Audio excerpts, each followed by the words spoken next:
Hello and thank you for joining us here at the First Alert Desk. I'm Maria Moreau. We're going to be taking you through the top stories of what's happening here in Atlanta and making headlines.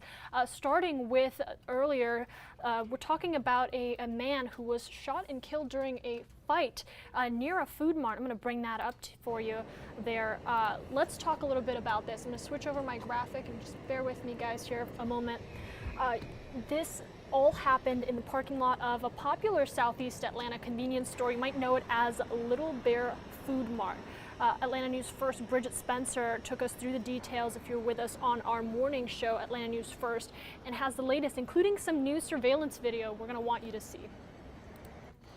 That shooting happened at about 1:30 this morning in the parking lot of the Little Bear Food Mart. Atlanta police detectives were here for hours conducting their initial investigation this morning. Now, police right now, they say an argument between two men started inside the store and then spilled into the parking lot. It led to a man being shot multiple times. The shooting forced the store to close for a few hours. Now, police did speak to us about where they are in the investigation. They say right now they're questioning one person who they believe might have been involved. That other involved party is at police headquarters right now, being interviewed by investigators to get a understanding of what occurred and what led to the shooting incident.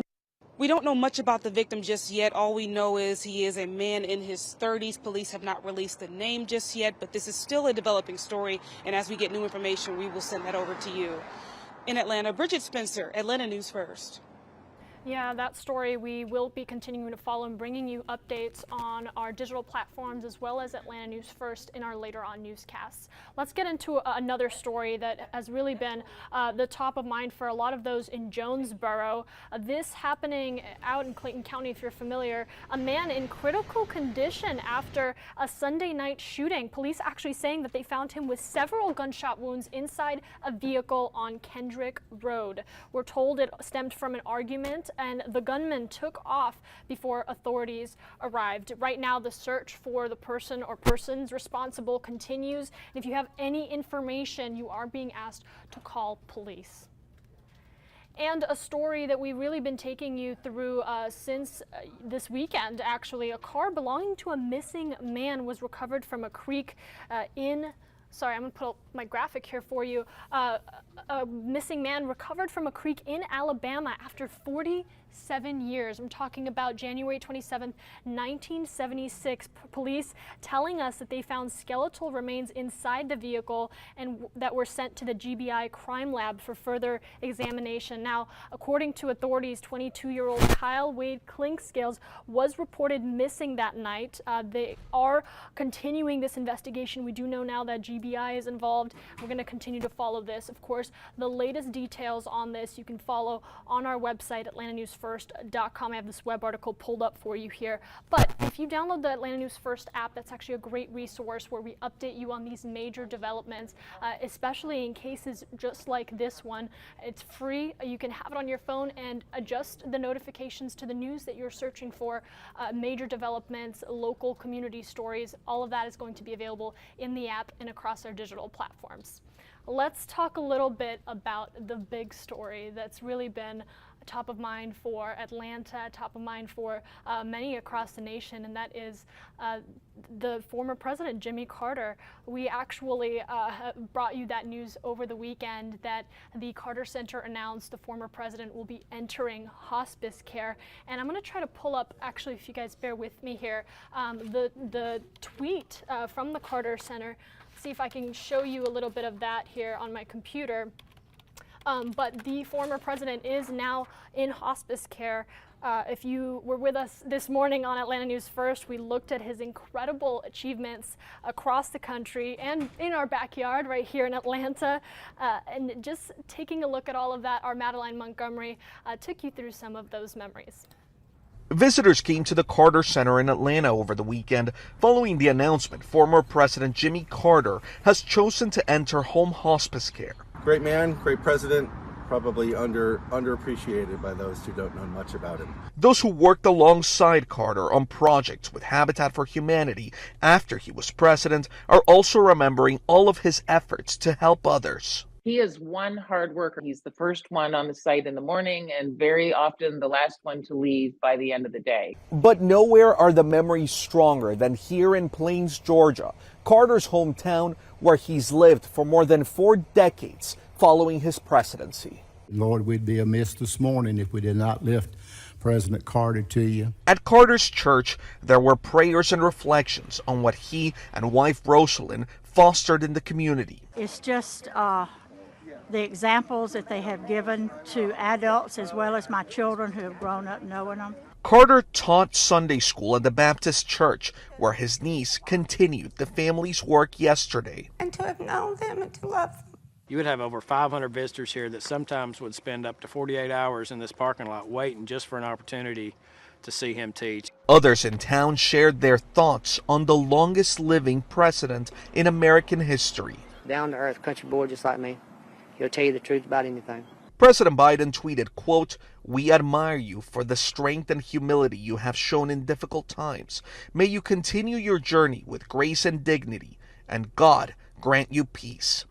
Cristian Benavides, CBS News, Plains, Georgia. Visitors came to the Carter. A beloved former president, of course, and we're continuing, by the way, to see a lot of that reaction pouring in from the community here in Atlanta, from so many of those that were impacted by the Carter family and knew of the Carter family, and all of their generosity and work in the community.